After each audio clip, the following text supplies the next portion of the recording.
Surabaya, kota yang tak pernah tidur, tiba-tiba diguncang tragedi yang melampaui batas nalar.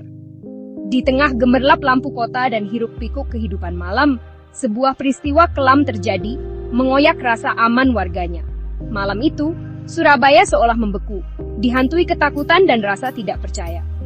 Di sebuah rumah kos sederhana tersembunyi di antara deretan bangunan tua, kisah cinta 5 tahun Alfi Maulana dan Tiara berakhir dengan pembunuhan brutal. Hubungan yang selama ini tampak harmonis, ternyata menyimpan bara konflik yang tak pernah benar-benar padam. Malam itu, amarah dan keputusasaan berubah menjadi tragedi yang tak terbayangkan. Alfi, 24 tahun, memutilasi kekasihnya dan menyebar potongan tubuh dari Surabaya hingga Mojokerto. Tindakan keji ini dilakukan dengan perencanaan yang dingin, meninggalkan jejak horor di sepanjang perjalanan. Setiap potongan tubuh yang ditemukan menjadi bukti bisu betapa gelapnya sisi manusia.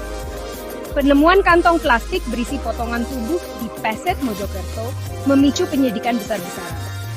Polisi dan warga setempat dikejutkan oleh temuan mengerikan ini, membuat suasana desa berubah mencekam. Setiap sudut diperiksa, setiap petunjuk dikejar demi mengungkap siapa pelaku di balik tragedi ini. Tragedi ini mengungkap sisi gelap hubungan yang tampak biasa dan menjadi pengingat pahit. Kekerasan paling ekstrem bisa lahir dari orang terdekat. Warga Surabaya dan Mojokerto pun terhenyak, menyadari bahwa bahaya bisa menginti di balik wajah-wajah yang mereka kenal. Surabaya dan Mojokerto kini terhubung oleh jejak kejahatan yang tak akan mudah dilupakan. Luka mendalam ini menjadi pelajaran bagi semua bahwa cinta dan kepercayaan bisa berubah menjadi bencana jika tak diiringi kejujuran dan pengendalian diri. Alfi dan Tiara, pasangan muda yang tinggal bersama di kos sederhana ini, tampak seperti pasangan biasa di mata para tetangga. Setiap hari, mereka menjalani rutinitas yang sama.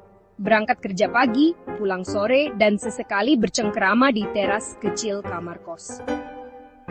Tak ada yang menyangka, di balik senyum dan sapaan ramah mereka, tersimpan cerita yang jauh lebih rumit dari sekadar kehidupan pasangan muda pada umumnya. Mereka mengaku telah menikah siri, membangun dunia kecil yang tertutup rapat dari keluarga dan lingkungan sekitar. Di kamar sempit itu, mereka mencoba menciptakan kebahagiaan sendiri, meski tanpa restu dan pengakuan resmi dari orang tua maupun negara. Namun, tekanan ekonomi yang terus menghimpit, ditambah ekspektasi yang tak pernah benar-benar terpenuhi, perlahan mulai menggerogoti hubungan mereka. Setiap hari, masalah keuangan dan kebutuhan hidup menjadi sumber pertengkaran baru. Konflik demi konflik menumpuk, tanpa pernah benar-benar menemukan solusi.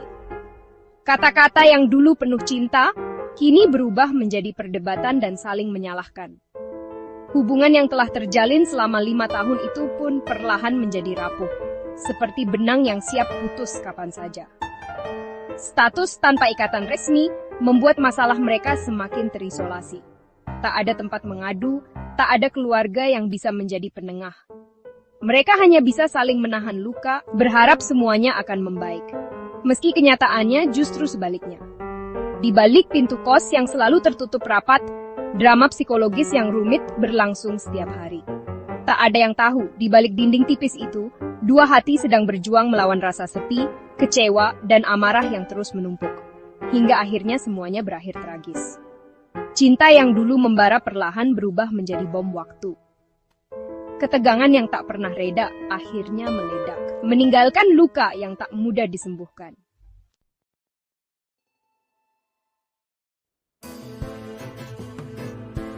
Setelah membunuh, Alfi tak menyerahkan diri.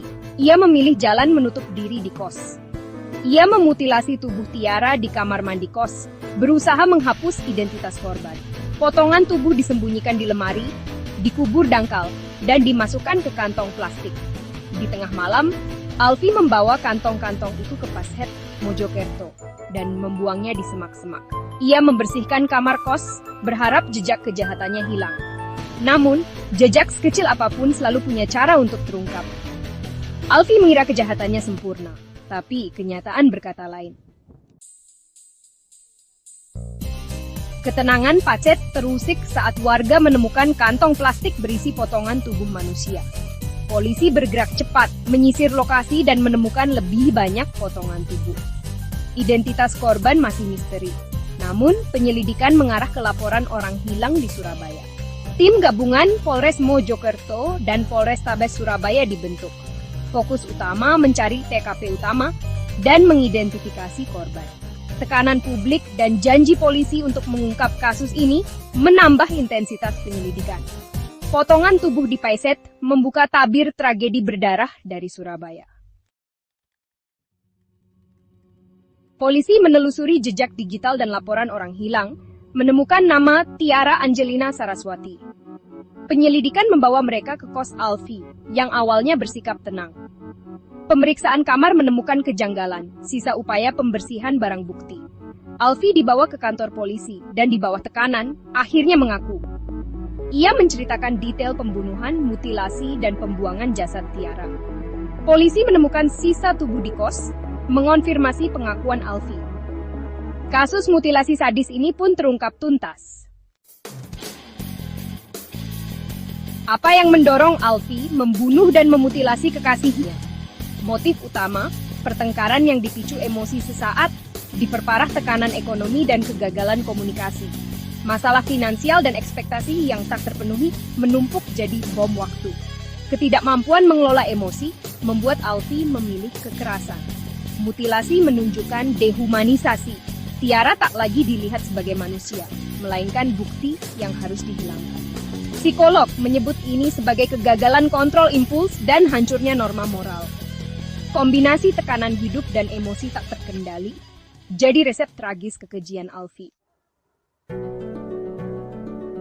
Alfi dijerat pasal berlapis pembunuhan berencana dan pembunuhan biasa. Ancaman hukuman mati, seumur hidup, atau 20 tahun penjara. Proses hukum panjang menanti.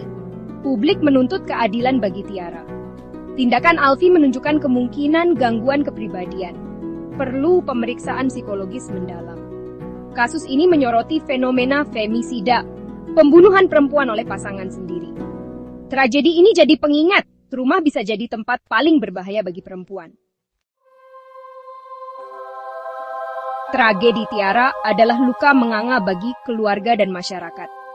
Luka ini tak hanya dirasakan oleh mereka yang kehilangan, tapi juga oleh semua yang menyaksikan betapa rapuhnya batas antara cinta dan bencana.